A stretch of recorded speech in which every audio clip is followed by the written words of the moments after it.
ఈ నిర్గుణం నిర్గుణం నిర్గుణం అనాది ఎంత చెప్పినా మరి ఎందుకు అంటది అనేది మళ్ళీ ఒక ప్రశ్న వస్తుంది. శరీరంలో ఉన్న కర్మలు అంటవు ఆయన అకస్తే. అందుకు భగవంతుడు మళ్ళీ ఒక ఎగ్జాంపుల్. భగవంతుడైనా సరే మరి ఆయన కూడా జగద్గురు స్థాయిలో ఉన్నప్పుడు ఏం చేయాలి? ఈ చాలా సూక్ష్మమైన తత్వం, అత్యంత సూక్ష్మం. బుద్ధికి ఆవలుండేది, నిజానికి బుద్ధికి ఆవలుండేదాన్ని బుద్ధి స్థాయిని తీసుకొచ్చి చెప్పాలి. అది కదా ప్రయత్నం. సో ఋషులందరూ అలాగే చేశారు. అలాగే ఇప్పుడు ఈయన పరమాత్మ జగద్గురువు అయి ఇప్పుడు ఇంకొంచెం దగ్గరగా ఉండేటువంటి విషయాన్ని తీసుకొచ్చి ఎందుకు అసక్తగా ఉంటున్నాడు, ఎందుకు అంటడు, ఈ పాప పుణ్యాలకు గుణ దోషాలకు అంటకుండా పరమాత్మ ఎలా ఉంటున్నాడు దానికి ఉదాహరణ చెప్తున్నాడు. యథా సర్వగతం సౌక్ష్మ్యాత్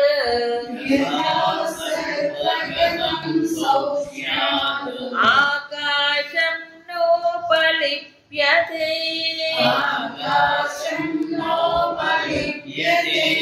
సర్వత్రావస్థితో దేహే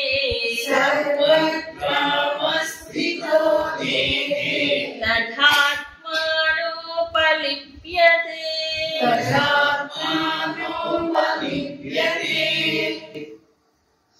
యథా ఆకాశం సర్వగతం సౌక్ష్మ్యం న ఉపలిప్యతే. ఏ ప్రకారంగా అయితే ఆకాశము సర్వగతం అన్నింటిలో ఉన్న సౌక్ష్మ్యాత్ అంటే సూక్ష్మత్వం అనే కారణం చేత నా ఉపలిప్యతే దేనికి అంటుకుంటుంది. ఆకాశము అన్నిట్లో ఉంది, అన్ని వస్తువుల్లో ఉంది, అన్నిటికి బయట ఉంది, లోపల బయట. కానీ సర్వగతం అంతా ఉన్నప్పటికీ సూక్ష్మమైనది ఆకాశం. ఎంత సూక్ష్మం, ఎంత సూక్ష్మం, ఏ ఇంద్రియాలకు అందుబాటులో ఉండదు.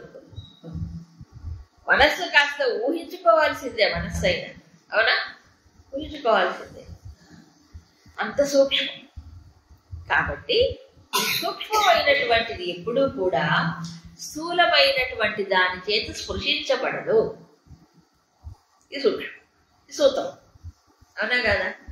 సూక్ష్మమైనటువంటిది సూక్ష్మమైన దాన్నే పట్టుకుంటుంది, స్థూలమైనది స్థూలమైన దాన్నే పట్టుకుంటుంది. సూక్ష్మమైనటువంటి తత్వము స్థూలమైన దాన్ని చేత అది స్పృశించబడదు. ఇప్పుడు నా చెయ్యి ఉంది, నా చేత మీ చేతిని నేను పట్టుకుంటా, మీ తలలో కాళ్ళలో చేతులు ఏదైనా పట్టుకోవచ్చు, నేను చేద్దాం. మనస్సుతో ఎలా పట్టుకుంటా? మనస్సు సూక్ష్మం కదా. మనస్సుతో కాళ్ళని చేతులు పట్టుకోవచ్చా? మరి ఏం చేయాలి? భావించాల్సిందే, అక్కడ పట్టుకోలేము, అవునా కదా, ముట్టుకోలేము. మనస్సుతో భావిస్తారు. మనసు సూక్ష్మం, స్థూలమైన దాన్ని పట్టుకోమని చూద్దాం. అలాగైతే మనకి అసలు ఏ పనులు, అన్ని పనులు తగ్గిపోతాయి. ఎందుకని? మనసుతోనే కాఫీ తాగొచ్చు, మనస్తే అన్నం తినచ్చు, మనస్తోనే అన్ని చేయొచ్చు, అంటే అసలు పనులే తగ్గిపోతాయి హాయిగా, అవునా కదా. కాదు, స్థూలమైన దేహానికి స్థూలమైనవే కావాలి, స్థూలమైన అన్నమే కావాలి, స్థూలమైన కాఫీనే కావాలి. అంతేగాని కూర్చోండి అంటే అందరూ మెడిటేషన్ చేయండి కాఫీ మీద.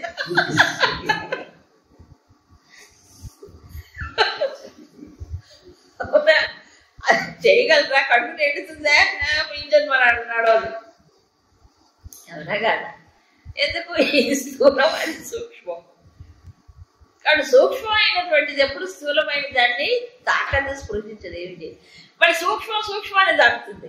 మనసు సూక్ష్మం ఇంకో మనసును టచ్ చేస్తుంది, అవునా కదా. ఇదే భావ సంపర్కం అంటారు. భావమున కల్పిస్తుంది, అవునా కదా. మళ్ళీ సద్భావాన్ని కల్పిస్తుంది, అవునా. దుష్టభావం వ్యతిరేక భావాన్ని కలిగిస్తుంది, అవునా కదా. భావమే. మరి ఇదేమిటి? సూక్ష్మమైనటువంటిది స్థూలమైన దాన్ని తాకలేదు, అది అంతే కదా.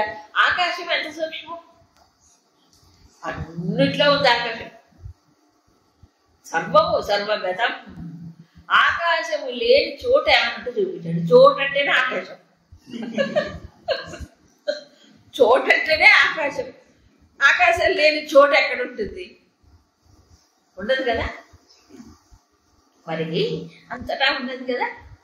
సర్వత్రావస్థిత అంటే అంతటా ఉన్నప్పటికీ తాకదు. ఏది? దేన్ని తాకదు ఆకాశం. కాబట్టి నిస్సంగానికి అసంగానికి ఆకాశం బెస్ట్ ఎగ్జాంపుల్. అవునా? ఇప్పుడు కొండ ఉంది, వంత ఉంది, ఏవో అనేక వస్తువులు, బిందె ఉంది. ఒక బిందెలో నీళ్లు పోసి, ఓ బిందెలో పాలు పోసి, ఇంకో బిందెలో ఏదో రసం పోసింది, ఏదో అనుకోండి. అయితే బిందెకి వాసన వస్తుంది. అవి ఒప్పేసినా బిందెకి వాసన వస్తుంది. అవునా? ఆకాశానికి వాసన ఉంటుంది, గాలిలో ఉంటుంది స్మెల్. ఆకాశానికి వాసన లేదు, ఆకాశానికి రుచి లేదు, ఆకాశానికి స్పర్శ లేదు. అవునా? ఏమీ లేదు. ఆకాశం దేనికి అంటుకోబడదు, దేనికి తాకబడదు. బురద ఉంది, బురద వాసన వస్తుంది కదా. బురదలో కాలిబెట్టే మనకి వాసన. మరి ఆకాశమే బురదకు అవకాశం ఇచ్చింది. అవునా కదా? కానీ ఆకాశానికి బురద అంటది. ఇలా ఏది చూసినా ఈ శబ్దస్పర్శ గంధాలు అనేటువంటి గుణములు మిగతా వాటన్నిటికీ ఉంటాయి, కానీ ఆకాశానికి ఏమి ఉండవు. మహా ఉంటే ఓ శబ్ద గుణం ఉండదు. స్థూలంగా ఆకాశం దేనికి తాకబడదు. ఇప్పుడు అర్థమైంది కదా. ఆకాశం అనేది దానికి పరిమితులు లేవు, సర్వత్రా ఉంటుంది, స్పృశించబడదు. అదేవిధంగా తథా ఆత్మ, ఈ ఆత్మ ఎవరు మరి? ఆకాశం కంటే సూక్ష్మం. అలాంటి ఆత్మ సర్వత్రావస్థిత, అంతటా ఉన్నా, అందరిలో ఉన్నా, ఏది దేహే, ఈ దేహంలో ఉన్న నౌపలిప్యతే, అంటుకోవాలి. ఏ కర్మలు, ఏ కర్మ ఫలితాలు ఏంటి అంటుకోవాలి. ఇప్పుడు అర్థమైంది ఎందుకు అకర్త అన్నాడు. సో ఇప్పుడు శరీరంలో ఉన్న కాబట్టి కర్తృత్వము లేదు, భోక్తృత్వము లేదు. ఇప్పుడు చూడండి, దాంట్లో ఉంటూనే తాను వేరుగా ఉంది. ఇప్పుడు తాను దాని నుంచి వేరవ్వాలి. దేంట్లో? కర్మబంధం నుంచి బయటపడాలి. అంటే ఏం చేస్తే బంధం నుంచి బయటపడతాడు? అకర్త అభోక్త అయిన ఆత్మని, ఆత్మతో తాదాత్మ్యం చెందినప్పుడే బయటపడతాడు. ఇంకో మార్గం ఏమైనా ఉందా? లేదు. ఇంకేది పట్టుకున్నా కర్తృత్వమే, ఏది పట్టుకున్నా భోక్తృత్వమే, అంతే కదా. సో అకర్తని పట్టుకోవాలి, అభోక్తని ధ్యానించాలి, అకర్తని ధ్యానించాలి. అప్పుడు తానేమవుతాడు? అదే అవుతాడు. ఏది ధ్యానిస్తే తాను అదే అవుతాడు కదా. ఇప్పుడు నేను శరీరం అనుకున్నంతసేపు నేను జీవుడినే. నేను బుద్ధి అనుకున్నప్పుడు ఏదో ఒక ఆలోచనలు వస్తూనే ఉంటాయి, బుద్ధి చీలికలు వస్తూనే ఉంటాయి. అవునా కదా? సో ఉపాధుల నుంచి వేరుగా అంటకుండా సాక్షిగా, అకర్తగా, అభోక్తగా ఏదైతే ఉన్నదో దాన్నే ధ్యానించాలి, దాన్నే భావించాలి, దానితోనే తాదాత్మ్యం చెప్తారు. అందుకు ఇది ఇక్కడి నుంచి జ్ఞాన షట్కం అంటారు. ఇక్కడి నుంచి ఇది జ్ఞాన షట్కం అంటే ఏంటి చెప్పాను కదా. జ్ఞానం అంటే ఇక్కడ ఏ జ్ఞానం? ఇక్కడ సెల్ఫ్ నాలెడ్జ్, ఆత్మజ్ఞానం. అది పొందాలంటే ఏమిటి అంటే కట్టింగ్ అంటే సర్జరీ, వేరు చేసుకోవడం. తన్ని తాను ఉపాధుల నుంచి, తాదాత్మ్యం నుంచి వేరు చేసుకోవాలి. ఏది? జ్ఞానం ద్వారా. సో పరమాత్మ ఉపాధుల్లో ఉన్న అంటుకోకుండా ఉన్నాడు. సో పరమాత్మను డైరెక్ట్ గా పొందడానికి ఏమిటి మార్గం? ఇది ఒకటే, తాదాత్మ్యం అడు పొందాలి. ఇప్పుడు దాన్ని ఇటు తిరిగి ఉపాధులు నేను అనుకుంటున్నాడు కాబట్టి ఇవన్నీ అంటుతాయి. ఉపాధితో తాదాత్మ్యం ఉన్నంతసేపు, సంఘం ఉన్నంతసేపు వాటి యొక్క పరిమితులు ఉండి తీరుతాయి. కర్తృత్వ భోక్తృత్వాలు ఉంటాయి, కర్మ ఫలితాలు ఉంటాయి, కర్మ బంధం ఉంటాయి. సో ఇప్పుడు ఏం చేయాలి? ఇప్పుడు వేరు చేయడం. అందుకే క్షేత్రజ్ఞ విభాగ యోగం. విభాగం అంటే ఏంటి? వేరు, రెండింటి వేరు చేసి చూపిస్తాడు. కదా.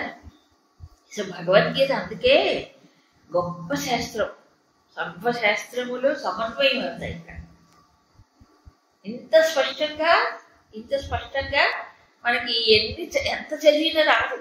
ఒక్కొక్క ఉపనిషత్తు ఓ రకంగా చెప్పింది. ఇక్కడ ప్రాక్టికల్గా how to apply this knowledge అనే చెప్తున్నారు భగవంతుడు. అందుకు ఆయన మొత్తం శాస్త్రాలను భగవంతుడు కదంటే అన్నిటి యొక్క సారాన్ని ఇక్కడ భగవద్గీత ఇక రాబోయే ఈ మానవులకి ఇచ్చాడు. అది ఎన్ని చదివినా మాత్రం ఇంత సూక్ష్మంగా ఇంత సూటిగా అర్థం కాదు. అది ఇప్పుడు క్షేత్రజ్ఞ విభాగం అంటే అర్థమైంది కదా. క్షేత్రము తానే, క్షేత్రజ్ఞుడు తానే మొదలు చెప్పాడు. అయినప్పటికీ కూడా నువ్వు క్షేత్రాన్ని పట్టుకుంటే అది పరిమితము, అది నశించిపోయేది. అవునా? దాన్ని పట్టుకుంటే ఏమవుతాడు? వ్యక్తి కూడా నశించిపోయేవాడు అవుతాడు, పరిమితంలోనే ఉంటాడు. సో అనంతాన్ని చేరుకోవాలంటే ఏం చేయాలి? క్షేత్రజ్ఞుడుగా ఏ పరమాత్మ ఉన్నాడో, అకర్తగా అభోక్తగా ఏ పరమాత్మ ఉన్నారో ఆ పరమాత్మతోనే సాధర్మం చెందాలి. అదే చూడాలి, అదే భావించాలి, అదే ధ్యానించాలి. అప్పుడు పరాంగతి వ్యాధి, పరమైన గతిని పొందుతాడు. నహినస్తి, తండ్రి తాను నశింప చేసుకోడు అంటే ఇదే అర్థం. నశించిపోయే ఉపాధుల్లో కూర్చున్నప్పుడు తాను నశించిపోతాడు. అందుకే కదా నేను చచ్చిపోతున్నా అంటాడు. అవునా కదా? ఆత్మగా భావించినప్పుడు ఆత్మకి నాశనం లేదు కాబట్టి తాను కూడా అవ్యయుడుగానే ఉంటాడు. నాశరహితమైన అక్షరమైన తత్వంగానే మిగిలిపోతాడు. తద్భావం తద్భవత్వం. ఏది తానుగా భావించుకుంటాడో అదే తాను అవుతాడు. మనసు అంత ఇది. సో భావంలోనే ఉంది ఇక్కడ. వెరీ గుడ్ చెప్పి మరొక ఎగ్జాంపుల్. ఇప్పుడు ఆకాశం ఎగ్జాంపుల్ ఒకటి. ఆకాశం అంటే అది పంచభూతాల్లో సూక్ష్మమైనటువంటి ఆ ఎగ్జాంపుల్ సరిపోదు. ఎందుకంటే ఆకాశానికి ప్రకాశం లేదు.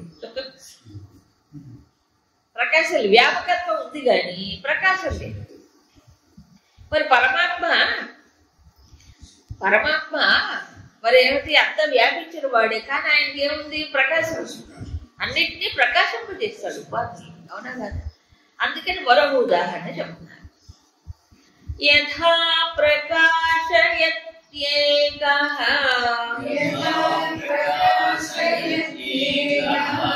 కృత్స్నం లోకమిమం రవిః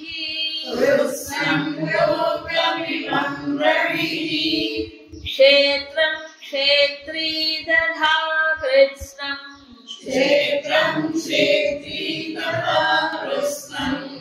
ప్రకాశయతి భారత.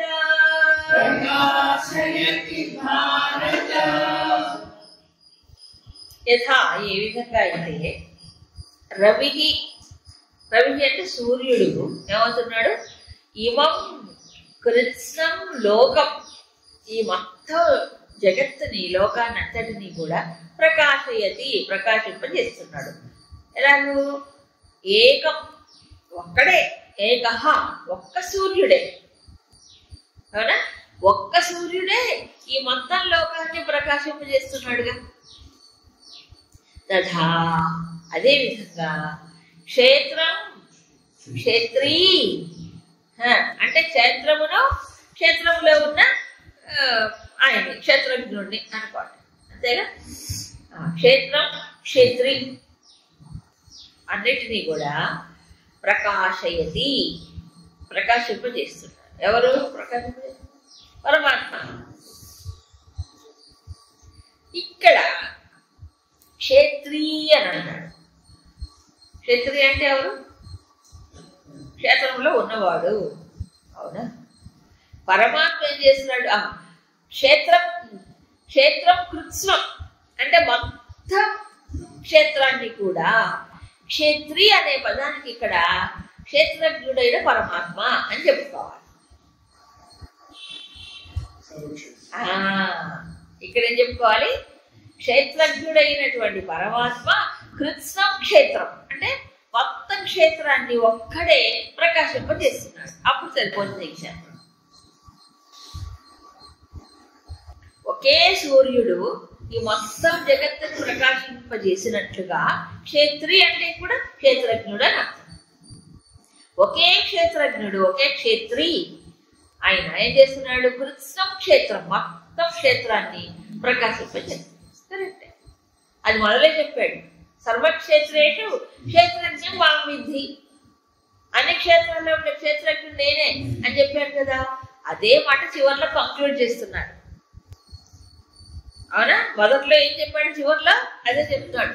మళ్ళీ అదే గుర్తుపెట్టుకోవడానికి అసలు ముఖ్యమైన పాయింట్ ఇదే. ముఖ్యమైన పాయింట్ ఇదే, అవునా కదా? సో ఇన్ని క్షేత్రాన్ని ప్రకాశింపజేసేవాడు ఒకడే.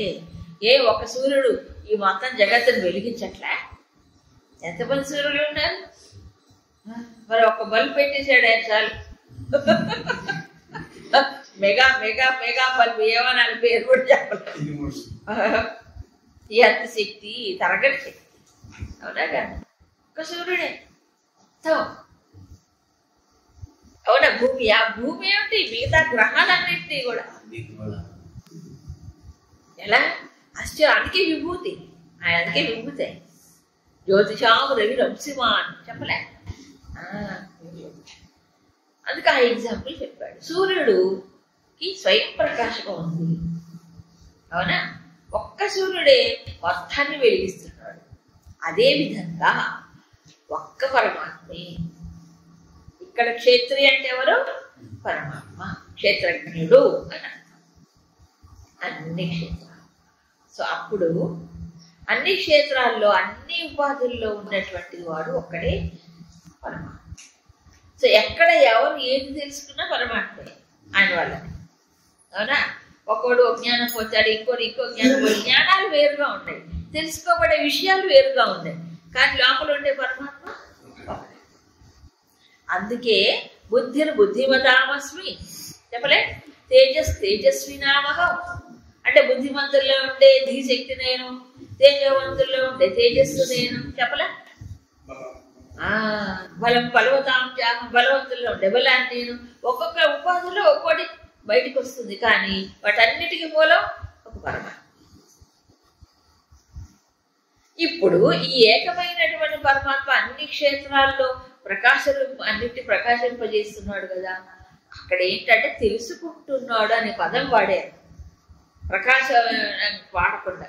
ఏమిటి, అన్ని క్షేత్రాల్లో ఉండి తెలుసుకునేవాడు అనే పదం ప్రయోగించారు రిలేటివ్ గా, మరి మనకు అర్థం అయ్యేటట్లుగా చెప్పాడు. కానీ నిజానికి అక్కడ ఏమిటి, ప్రకాశింపజేస్తున్నాడు. తెలుసుకోవటం కూడా మళ్ళీ జ్ఞాతృత్వం అయిపోతాం, జ్ఞాత అవుతుంది. జ్ఞాతృత్వం అంటే మళ్ళీ బుద్ధి స్థాయిలోకి వచ్చేస్తుంది. కాదు, జ్ఞాత కూడా కాదు, జ్ఞాత కాదు, కర్త కాదు, భోక్త కాదు, ఏది కాదు. జ్ఞాతృత్వం కూడా ఉపాధి తాదాత్మ్యం ఉంటుంది దాంట్లో, అది అహంకారానికే ఉంటుంది జ్ఞాతృత్వం, అవునా? మరి పరమాత్మ ప్రకాశే. కాబట్టి ఈ ప్రకాశం ఉంటే ఎవరు ఏ జీవుడైతే వాళ్ళ ఇంట్రెస్ట్ బట్టి ఆ విషయాలు తెలుసుకుంటున్నాడు, ఆయా జ్ఞానాలు పొందుతున్నాడు.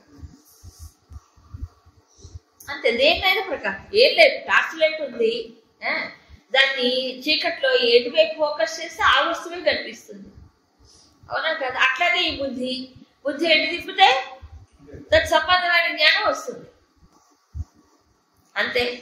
ఈ జ్ఞానం ఎవరి దిద్దకి, నాది అనుకుంటాడు జీవుడు, అది నేను తెలుసుకున్నాను అనుకుంటాడు. కానీ నిజానికి ఆ ప్రకాశం లేకపోతే ఎవరు ఏది తెలుసుకోలేరు, ఎవరు ఏది చేయలేరు.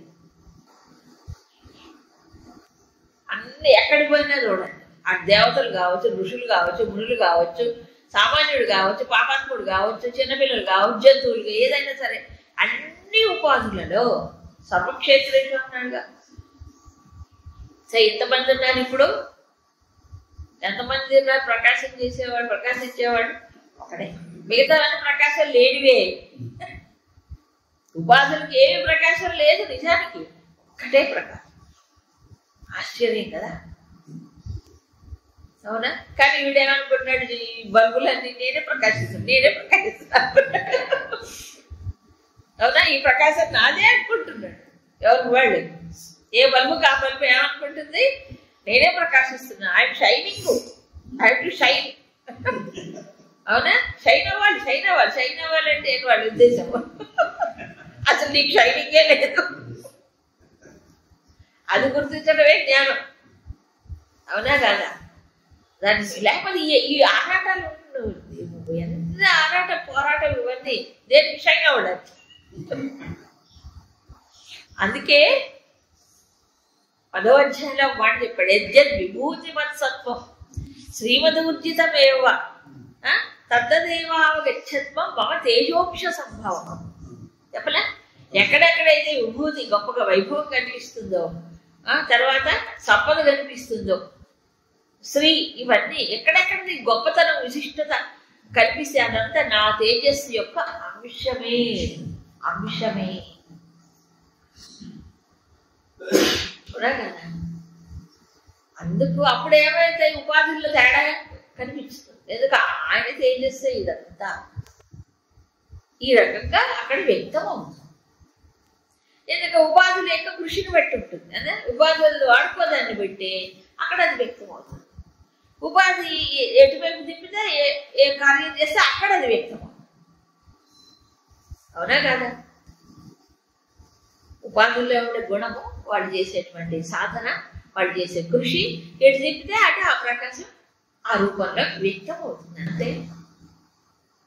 ఇది ఎవరి సొంతం కాదు కాబట్టి అందరిలో ఉంది. అవునా కదా? ఉపాధులు ఎవరి సొంతం వాడికే కాబట్టి ఇంకోటి షేర్ చేసుకోలేడు. పరమాత్మ సర్వము. కాబట్టి ఇప్పుడు చూడండి, మొత్తం క్షేత్రజ్ఞ విభాగ యోగములో అర్జునుడు 3 ప్రశ్నలు అడిగినట్టు చెప్పినా నిజానికి మెయిన్ పాయింట్స్ ఒకటే. అవునా కాదా? ఇదంతా ఎక్స్ప్లెనేషన్ దేనికి అంటే ఇగో ఈ విషయాన్ని స్పష్టంగా చెప్పడానికి. గుణ సంగముల చేత ఏమవుతున్నాడు? జీవుడు ఇరుక్కుపోతున్నాడు, పురుషుడుగా సుఖ దుఃఖాలు అనుభవిస్తున్నాడు. కానీ గుణాలకు అతీతమై గుణములను కూడా ప్రకాశింపజేసి స్థూల సూక్ష్మ కారణ సమస్తమును ప్రకాశింపజేసేది పరమాత్మ. అందుకే సుఖం దుఃఖం భవో భావ ఇవి కూడా క్షేత్రం కింద చెప్పాడు. చెప్పలే? ఏమిటి?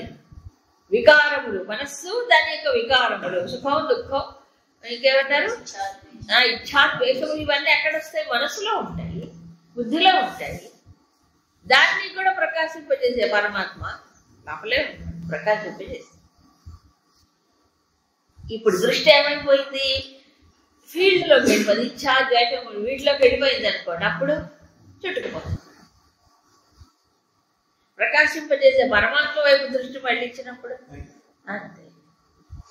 ఇవే బంధించవు. అప్పుడు ఈ సుఖమో, ఈ దుఃఖమో, ఈ ఇచ్చో, ఇలాంటివి ఏమవుతున్నాయి? అప్పుడు లాగం.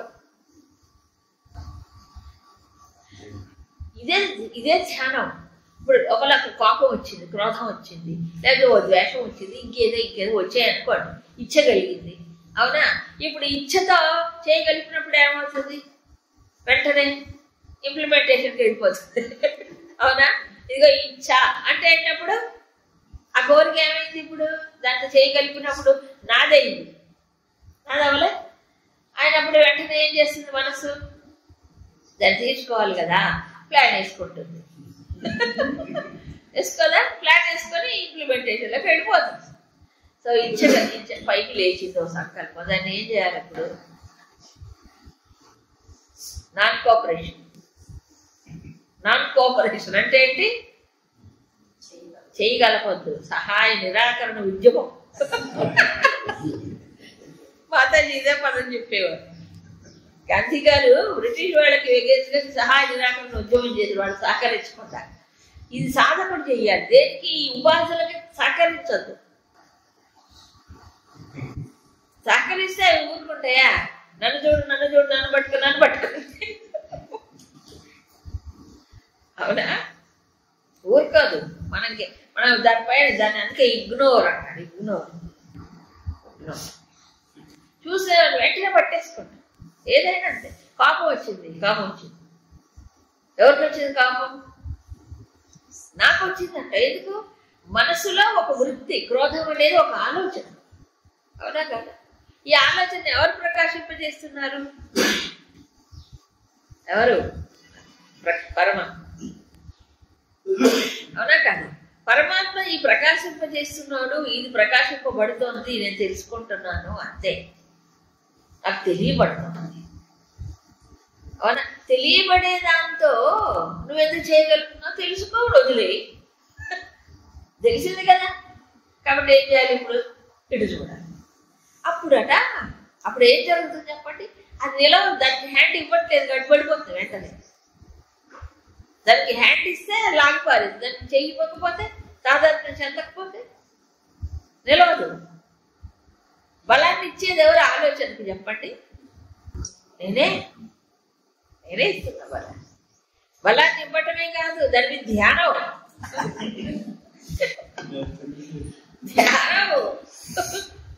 అందుకే ధ్యానంతో విషయాత్మకంగా మంచి పని చెప్పాడు ఆయన. అవునా? దాని మీదే దాని మీద తలచి తలచి తలచి తాను అదే అయిపోతున్నాడు. ఇక్కడ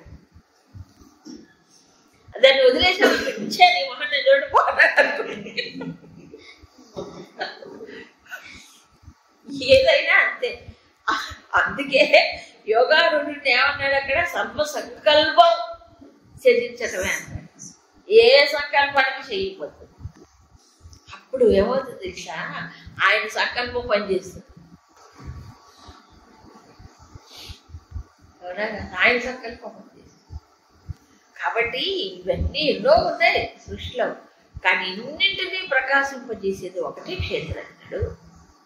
ఆ పరమాత్మ ఏమవుతున్నాడు ఇప్పుడు? అవ్యయుడై నిర్గుణ స్వరూపుడై ఆ పరమాత్మని ఇక్కడ ధ్యానించాలి, భావించాలి, తెలుసుకోవాలి.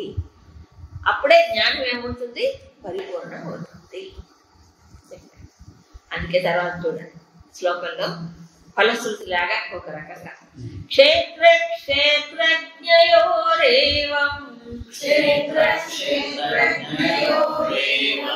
అంతరం జ్ఞాన చక్షుషా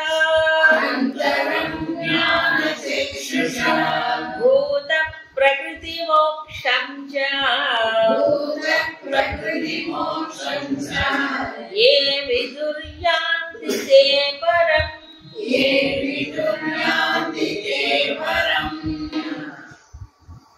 ఇంతకు పరాంగతి వ్యాధి ఇంతకు నుంచి ఇప్పుడు పరం యాంతి, పరమైనటువంటి స్థితిని పొందుతారు.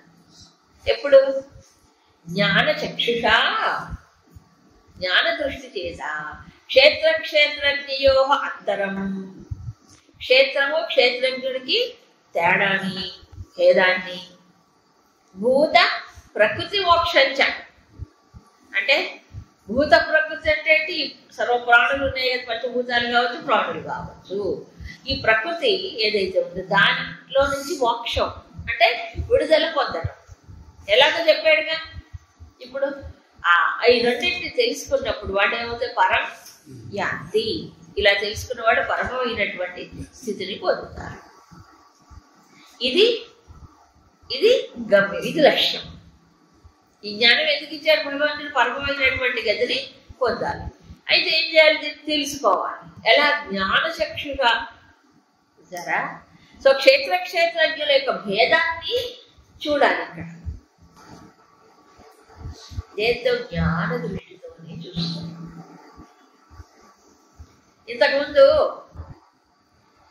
విశ్వరూపంలో దివ్యం దదామి తే చక్షువు చెప్పారు. అది దివ్య చక్షు, ఇది జ్ఞాన చక్షు. తేడా లేదు. అక్కడ ఒక రూపాన్ని దర్శించాడు. అన్ని తనలో ఉండే ఒక రూపం, అది కూడా పరిమితమే. అక్షరం కాదు, అది అక్షరం కాదుగా. కనిపించింది పోయింది. అందుకు ఏది అక్షరం ముందు 12వ అధ్యాయంలో ప్రశ్న అదే వేశాడు ఆయన. అవునా? నిర్గుణోపాసన, సగుణోపాసన ఇలా. ఇప్పుడు పరమాత్మ నిర్గుణుడు కాబట్టి, అవ్యయుడు కాబట్టి, ఆ పరమాత్మ తెలుసుకోవాలంటే ఏం చేయాలి? త్రిగుణాత్మకమైనటువంటి క్షేత్రం ఏదైతే ఉందో, త్రిగుణాలతో తయారైనటువంటి, అంతేగా ఆ క్షేత్రం, ఈ క్షేత్రజ్ఞుడు వేరు అని చూడాలి. ఈ వేరు చేయడమే సాధన. ఎందుకు వేరు చేయాలంటే ఒకటే కదా. మళ్ళీ అది మాట అడగద్దు. క్షేత్రాన్ని పట్టుకుని ఇప్పటిదాన్ని క్షేత్రమే కదా పట్టుకున్నాడు. క్షేత్రం పట్టుకొనే కదా జన్మలు జన్మలు జన్మలు గడిచిపోతున్నాయి. అవునా కదా? కాబట్టి ఏం చేయాలి? ఈ రెండింటినీ వేరు చేసి చూడాలి. దేంతో? జ్ఞాన దృష్టితో. జ్ఞాన చక్షు, చక్షు అంటే కన్ను కాదు, జ్ఞాన దృష్టి అంటే మామూలు కంటితో చూడలేడు, మామూలు బుద్ధితో చూడలేడు, మామూలు బుద్ధితో సాధ్యం కాదు. మరేంటి? జ్ఞాన దృష్టితో కూడిన బుద్ధి. అది అంతర్ముఖమైన బుద్ధి కావాలి. ఇప్పుడు అంతర్ముఖమైన బుద్ధితోనే అంతరాంతరాల్లో ఉండేదాన్ని చూడగలడు. బుద్ధి బహిర్ముఖమైనప్పుడు మన క్షేత్రాన్ని చూస్తుంది, అది లోపల చూడలేదు. అవునా? అందుకు జ్ఞాన చక్షుష. ఈ భేదాన్ని స్పష్టంగా గ్రహిస్తూ ఉన్నప్పుడు నిరంతరము అప్పుడేమవుతుంది? ప్రకృతి నుంచి ఎలా వేరుపడాలో తెలుస్తుంది. ప్రకృతే కదా ఇన్ని రూపాలుగా కనిపించేది. భూత ప్రకృతి మోక్షం అంటే దీంట్లోంచి విడుదల పొందడం. దేంట్లోంచి? ప్రకృతిలో నుంచి. విచిత్రం చూసారా? ప్రకృతి పురుషులు ఇద్దరు అనాది అని చెప్పారు, చెప్పలే? కానీ పరమాత్మ ఎవరు? అవ్యయుడు. కాబట్టి అవ్యయమైన పరమాత్మ పెట్టుకునే ఏమవుతాడు? ఈ మారిపోయేటువంటి ప్రకృతి ఏదైతే ఉందో అది అనంతం కాదు కదా, కాబట్టి దాంట్లోంచి విడుదల పొందుతాడు. అది అవ్యయం కాబట్టి పరమాత్మ అప్పుడు దీంట్లోంచి బయటపడు. ప్రకృతి మన నిజంగా బంధిస్తుందా? ప్రకృతి బంధిస్తుందా? పరమాత్మ ఎందుకు బంధిస్తుంది? బంధించదు. తాను దాంతో చెయ్యి కలిపి దాంట్లో తాదాత్మ్యం చెందినప్పుడు సుఖ దుఃఖాలకి హేతు అవుతుంది.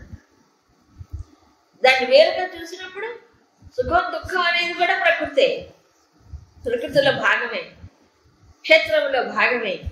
అవునా కాదు? అప్పుడు దాని నుంచి విడుదల పొందుతారు. సో ఇప్పుడు ఏం చేయాలి? ఏమిటంటే ఇప్పుడు వేరు చేయాలి. డివైడెడ్ రూల్ పాలసీ అన్నట్టు చూడండి. ఇప్పుడు ఏం చేయాలి? వేరుగా చూసినప్పుడు తాను దాని నుంచి వేరవుతాడు. దాంతో కలిసి మమైక్యమైనప్పుడు ఇరుక్కుపోతున్నాడు. అవునా కదా? ఇది ఎప్పుడు చూడాలి? ఎప్పుడు? ఎందుకంటే ఎప్పుడు దీంట్లో పడిపోతుంది తెలియకుండా. ఇదే సాధన, నిరంతరము ఇది. కాబట్టి ఈ మనసులో ఆలోచనలు కానీ, బుద్ధిలో తలపులు కానీ కదా, వీటన్నిటికీ క్షేత్రము. ఇదంతా క్షేత్రమే, క్షేత్రమే. పరమాత్మ వేరు, ఇదో ప్రకాశం అనేది నిత్య నిరంతరం. అవునా కాదా? ఇప్పుడు చేయగా చేయగా చేయగా అప్పుడు డిటాచ్మెంట్, క్షేత్రముతో వేరవుతాడు. అప్పుడు పరమమైన గతిని పొందుతాడు. ఓం తత్సత్. ఇది శ్రీమద్భగవద్గీతాసు ఉపనిషత్సు బ్రహ్మ విద్యాయాం యోగశాస్త్రే శ్రీకృష్ణార్జున సంవాదే క్షేత్రజ్ఞ విభాగయోగో